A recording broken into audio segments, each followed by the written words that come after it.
People all over the world like to smell good, but in the Middle East, and especially here in the Emirates, perfume has always been big business. There are scent shops all over the city. This one over here must be one of Dubai's grandest. How are you? How are you? Good, thank you. So tell me a little bit about Ajmal. We are a fragrance house, and among other things, what we offer here are these, the oils that you see in the background, very traditional to the culture.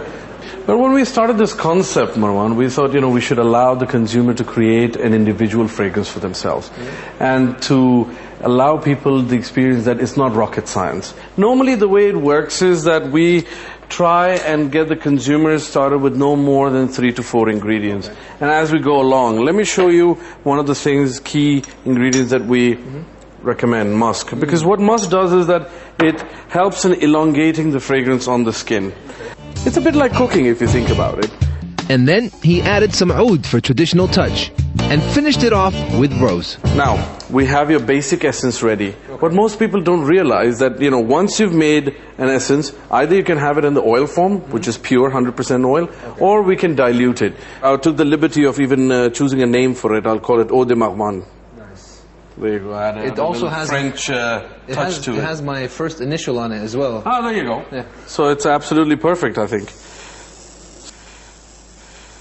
We're going to shake it now, and I hope you like Eau de Marwan. I'm curious Should we try it to on your know skin? what this is going to smell like. All right, here we go. This really represents me. Yeah? It's fresh. Well, I'm really glad that you like it. It's very cool. Okay, Marwan, oud in this region is used as an incense, and it comes from a tree, as you can see, the pieces of wood. What happens, you've got the tree called the agar tree. The agar produces oud as a result of natural fungal infection. The agar tree grows in India, Burma, and most of Southeast Asia. Now, oud can come in 2 forms. You've got the incense, the wood form, as you see over here, and you've got the oil form, as you see in the back over here. Oud is so expensive because the tree is rare, and 1 kilo of wood chips produces a milliliter of oil.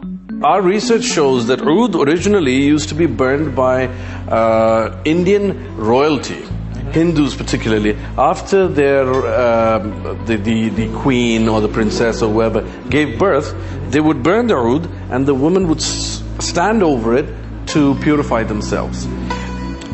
I think nobody can really say how it happened to come in this part of the world. The only closest thing we can get is because the Arabs traveled to Asia for spices particularly, that trade actually spiraled into also fragrances. In Emirates, for example, they typically like the Indian quality a lot.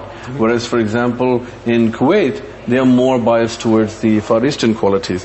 So it all depends, even within the Arabic culture. There's a difference between that. There are people who actually have oils that have been extracted and maybe their grandfather or grandmother gifted it to them. It does age very well. This is the most expensive one. We typically sell this for about 4,500 for 12 ml. As you can see, it's very, very potent. It's fantastic. Yeah, it's great, isn't it? It's great. Well, listen, thank you very much. I mean, the experience was great. I've learned so much more. Fantastic, really Marwan. All right, thank you so much. All right, Appreciate bye-bye. it. You think you want to give that back to me? Oh. All right. Cheers. Thank Thank you very much.